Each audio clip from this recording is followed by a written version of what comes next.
para você. Protesto e fé. Manifestações contra as reformas na Previdência e trabalhistas marcam celebração do Dia do Trabalhador na região metropolitana da capital. Morte nas estradas, volta do feriado já registra acidentes. Uma em Caeté perdeu a vida e outra ficou ferida depois do tombamento de uma carreta.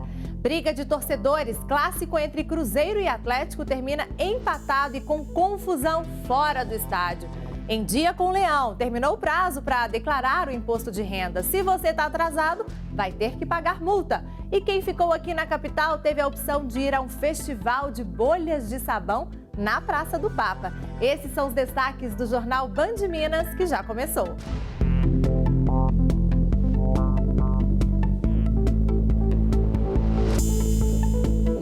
A gente começa essa edição falando do feriado do Dia do Trabalhador. Em Contagem, na região metropolitana, uma missa foi celebrada pelo bispo auxiliar Dom Otacílio Ferreira de Lacerda.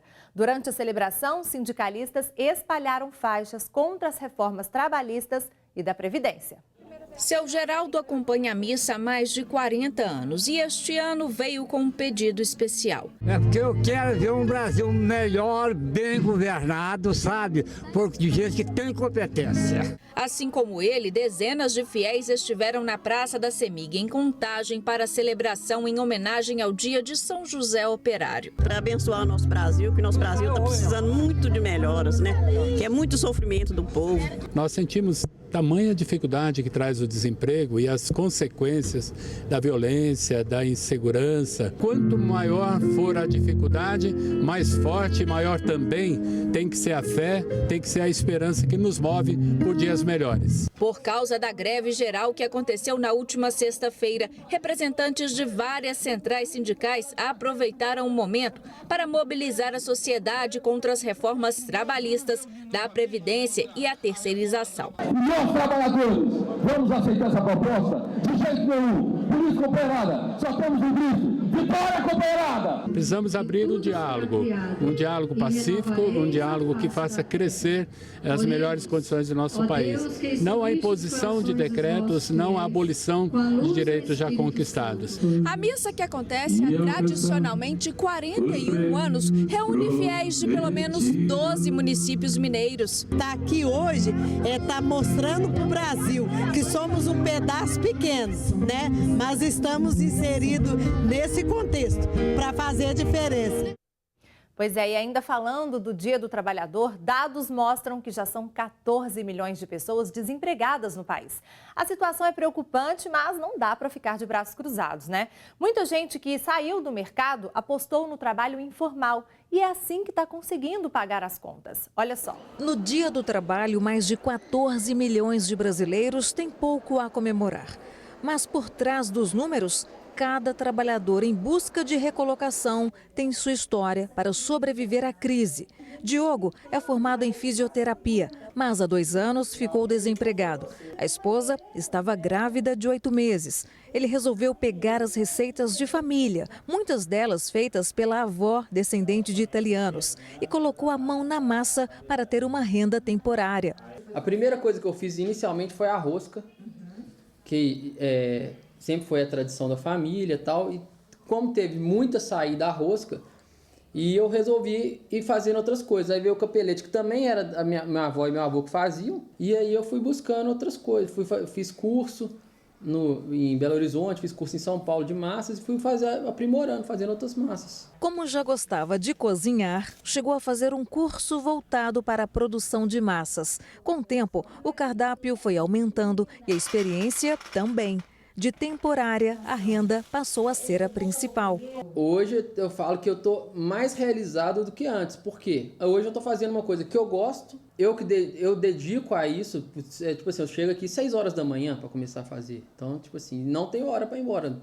Patrícia começou a trabalhar cedo, aos 22 anos de idade. Hoje está com 54. Mas nos últimos 3 anos, Patrícia se viu na condição de estar desempregada. E para conseguir pagar as contas, Patrícia começou a revender uma marca de São Paulo de roupas e acessórios. Concomitantemente com outros trabalhos de freela. Vendas de semijoia, Com a lojinha eu faço a festa, trabalhando em chá de panela final de semana, vendendo os presentes. E não posso parar. E distribuindo currículo. Patrícia não se desanima se a renda ficar abaixo da esperada para o mês. Eu aprendi isso, não pode parar. Não deu certo uma coisa, vai para outra. Não deu certo uma quifta, pouquinho, vai para outra pouquinho. De pouquinho em pouquinho, a gente consegue. E pouco é melhor que nada. Essa é a minha frase para a vida. Pouco é melhor que nada. Um acidente envolvendo uma carreta deixou uma pessoa morta e uma ferida na manhã de hoje na BR-381, na altura de Caeté, na região metropolitana de Belo Horizonte. A gente vai conversar ao vivo com o repórter Igor Calian, que tem as informações. Boa noite para você, Igor. Volta para casa com muitos problemas aí nas estradas, né?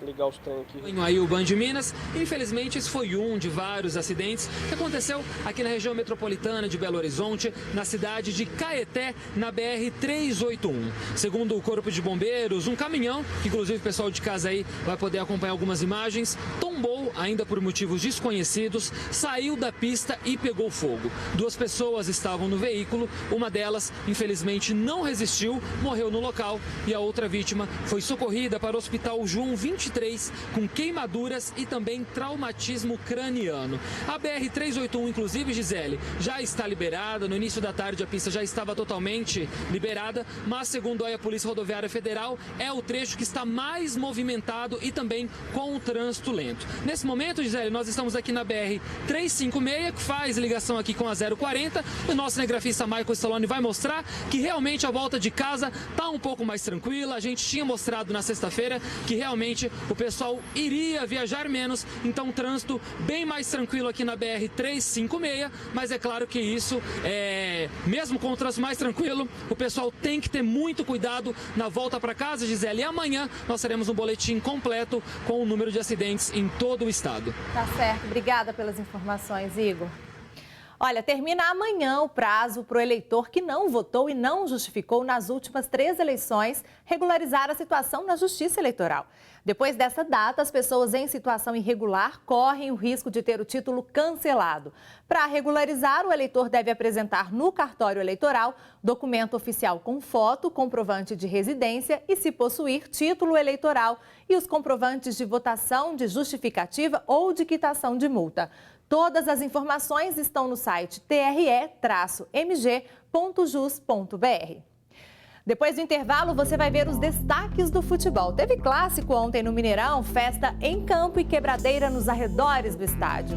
Os detalhes daqui a pouco. E ainda foi enterrado o corpo da universitária morta a facadas dentro da garagem de casa por um vizinho. A gente fala desse crime já já.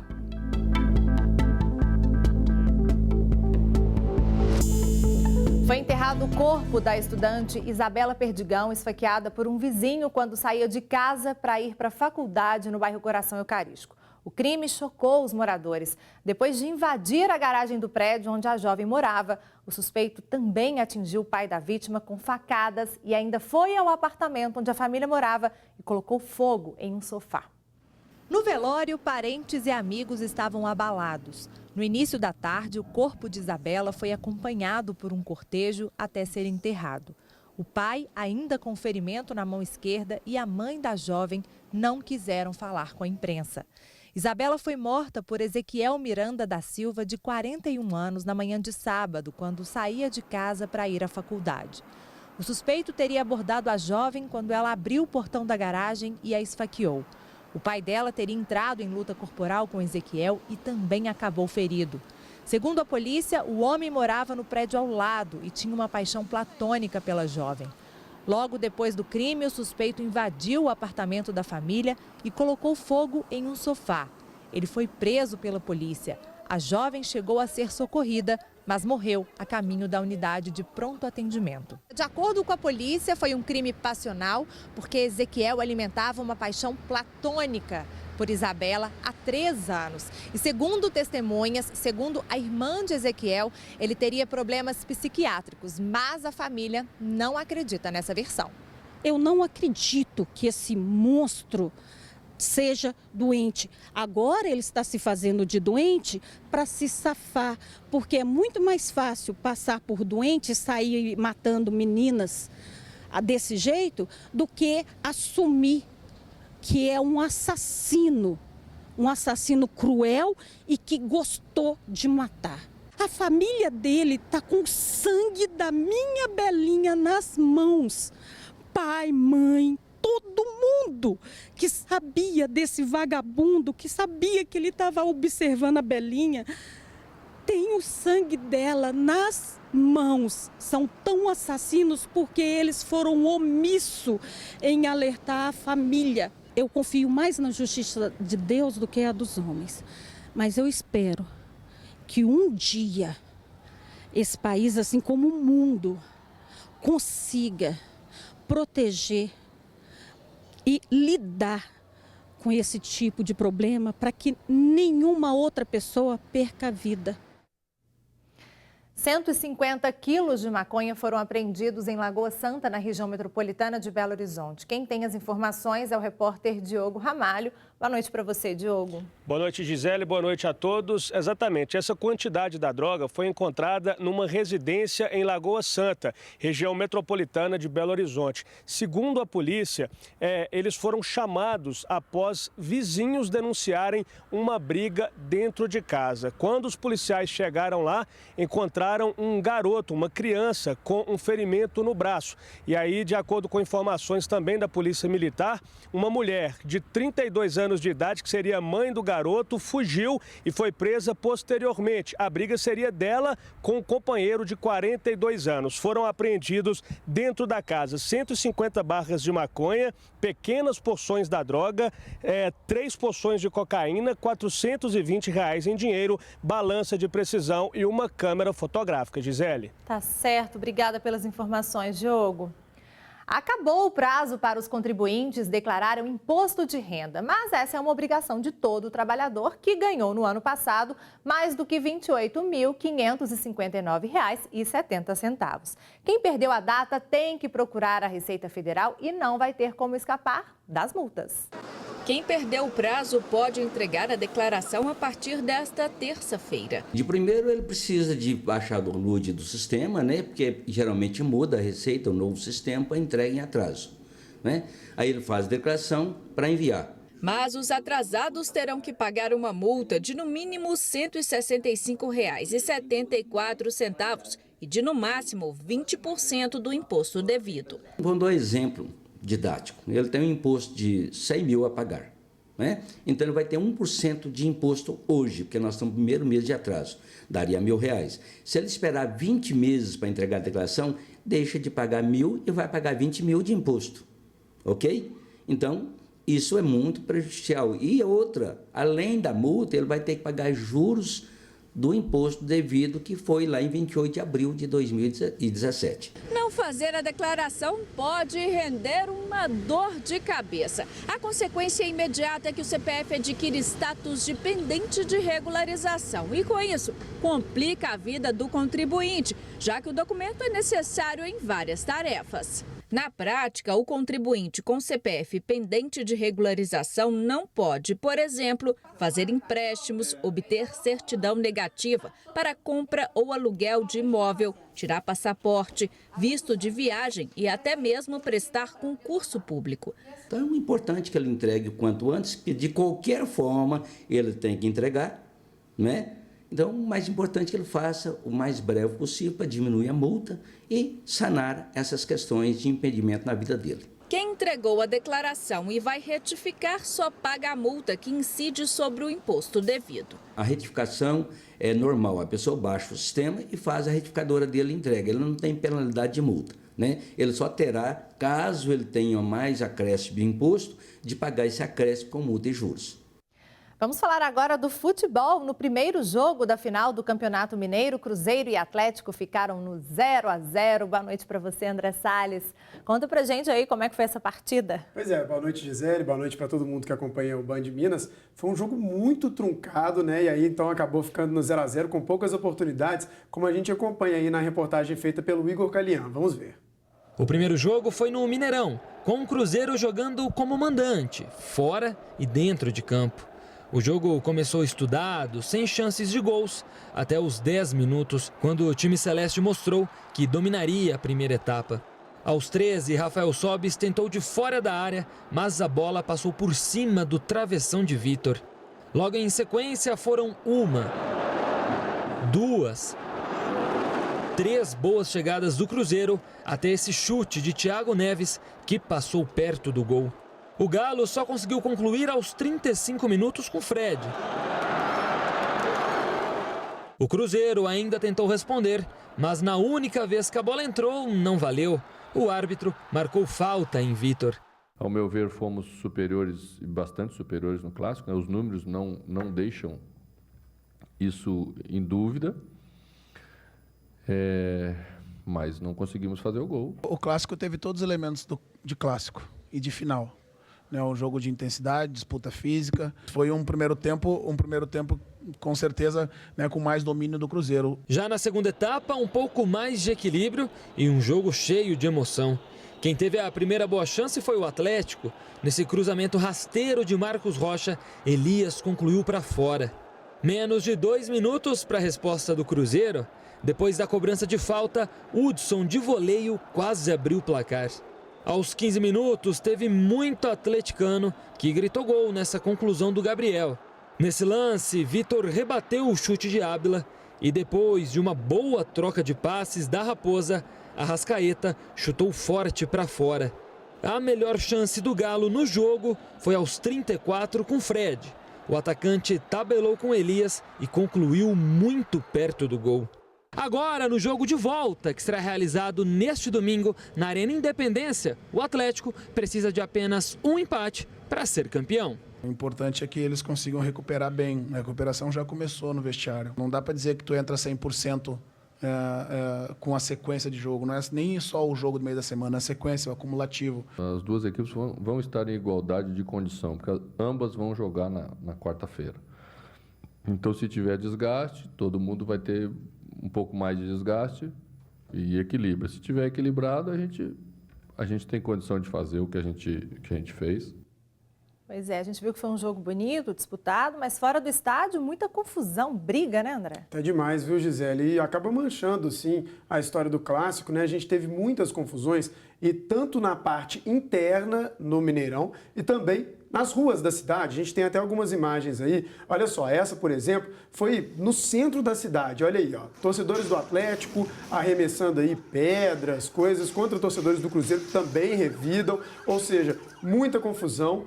E essa aí, para mim, foi a pior história, Gisele, que é no elevado Helena Greco, ali, no caminho da Catalão, né? Uma das formas de chegar ao Mineirão. Olha esse tanto de torcedor do Cruzeiro correndo. As informações que a gente recebeu é que foi um confronto entre torcedores do Cruzeiro e torcedores do Atlético, ligados, claro, a torcidas organizadas. A polícia teve que agir, 10 presos e 1 ferido. Parece cenário de guerra, né? Exatamente, tanta gente correndo, né? E esse aí é no Mineirão. E aí, inclusive, um colega nosso da imprensa, né, que tá ali, ele estava filmando, né, mostrando o que estava acontecendo, até para evitar algum tipo de abuso, ou por parte dos torcedores, ou por parte dos policiais. Os policiais acabaram, então, imobilizando ele, pegando o celular. Inclusive, esse celular foi extraviado, não voltou para as mãos dele. A gente não entendeu muito essa ação. Por que uma pessoa que está filmando tem que ser imobilizada daquela forma? Ou seja, muita confusão dentro do Mineirão, nos arredores e também nas ruas da cidade. Mais uma vez, infelizmente, isso acontece. A gente espera que no jogo de volta a gente tenha mais paz, mais tranquilidade, né, Gisele? Com certeza. Obrigada, André. Boa noite para você. Boa noite para todo mundo.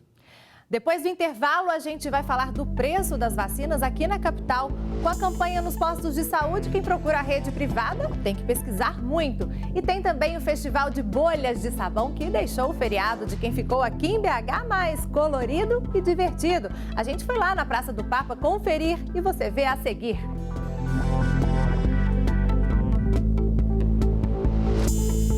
Hora da nossa previsão do tempo. Amanhã o sol aparece em toda a região metropolitana, mas o friozinho continua, viu? Vamos ver como ficam as temperaturas aqui na capital? Nesta terça-feira, os termômetros marcam entre 16 e 26 graus. A umidade relativa do ar fica em torno de 41%. Já na quarta-feira, tempo parcialmente nublado a claro, com temperaturas entre 14 e 26 graus. Na quinta-feira, o tempo fica parcialmente nublado a nublado, com as temperaturas variando entre 15 e 26 graus. Com a campanha de vacinação na rede pública de saúde, aumenta também o movimento nos laboratórios e clínicas particulares que aplicam vacinas. E isso, claro, faz com que os preços variem bastante. Tem que pesquisar muito antes de pagar pelo serviço. Não é mesmo, Luciana Viana? Boa noite para você. Boa noite a você, Gisele. Boa noite a todos. Tem que pesquisar e muito, viu? Porque os preços das vacinas em laboratórios e também clínicas de Belo Horizonte, eles podem variar até 300%. A vacina contra a gripe, por exemplo, ela pode custar de R$ 80 a R$ 100. A BCG varia de R$ 30 a R$ 128. A HPV pode ser encontrada de R$ 130 a R$ 310. A hepatite A infantil, de R$ 70 a R$ 140. Houve um aumento no preço da maioria das vacinas em relação ao ano passado. A que teve maior aumento foi de meningite C, que no ano passado custava em média R$ 187 e agora é vendida a R$ 255, um aumento de 35%. A pesquisa completa todos os preços, o nosso telespectador pode encontrar no site mercadomineiro.com.br. Obrigada, Lu. Tem que pesquisar mesmo. Com o crescimento das cidades e da vida urbana, tem muita criança que não tem uma referência sobre a vida no meio rural e a importância dos trabalhos no campo para o desenvolvimento do país. Um projeto realizado no Triângulo Mineiro promete ajudar os pequenos na educação ambiental. E para isso, nada melhor do que transportá-los para esse ambiente. Olha só. O local fica a cerca de 30 quilômetros de Uberlândia e vai aproximar muitos alunos do meio rural. Através do programa Escola Água Cidadã, os estudantes vão conhecer uma realidade diferente dos meios urbanos. A partir da parceria com essa fazendinha, a gente tem a oportunidade de trazê-los num lugar seguro, com infraestrutura para que possamos atender, fazer lanche, banheiro, água, tudo. E eles têm a oportunidade, além de vivenciar essa cultura rural que muitos já não têm acesso, também participar de educação ambiental, ver e participar na prática. A parceria só deu certo porque o dono desta fazenda tinha um sonho e resolveu doar esta área de 1.500 metros quadrados para a construção da fazendinha Retiro Buriti. Aqui os alunos vão poder conhecer um pouco mais de como era a vida no campo e ainda vão ver de perto vários tipos de animais. E esse projeto começou a maturar 5 anos atrás. E só agora nós estamos conseguindo realizar o sonho de poder realizar, concretizar essa fazendinha rural. O que se espera é contribuir para as futuras gerações. Além do espaço que está sendo construído para receber os visitantes, parte da fazenda também poderá ser explorada por eles, como a nascente no alto da serra e espaços de reflorestamento. Tudo às margens da represa de Capim Branco. A ideia é nós propiciarmos às crianças, principalmente, a comunidade de modo geral, mas principalmente as crianças, o acesso a uma ajuda na formação voltada para o meio ambiente, a educação ambiental. E o resgate da cultura rural brasileira, que é riquíssima e que a gente não pode deixar que ela se perca aí no tempo. Até uma casa na árvore está prevista no projeto. Brincar aprendendo a cuidar do meio ambiente é a proposta levada pela equipe do DEMAI. Aqui a gente vai resgatar essa cultura infantil, juntando e trazendo a importância da relação dele com o meio ambiente. E isso vai influenciar, mesmo a gente trabalhando nisso, criança, vai influenciar na formação de um profissional com a ética ambiental. Esse é o nosso foco. As obras ainda estão em fase inicial, mas devem ser concluídas até novembro deste ano, para no começo de 2018 receber as primeiras turmas. Nós estamos aqui imaginando o primeiro ônibus parando aqui, essa criançada que às vezes nunca teve acesso a um animal do que vai ter aqui, como vaca, cavalo, pônei, cabrito, carneiro, coelho, galinha, pato, marreco, ganso, peixe, né?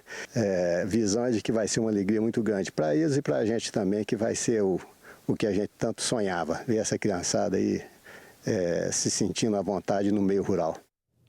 A Praça do Papa foi invadida hoje por bolhas de sabão enormes. Quem ficou aqui na capital neste feriado pôde participar de um festival para a família toda.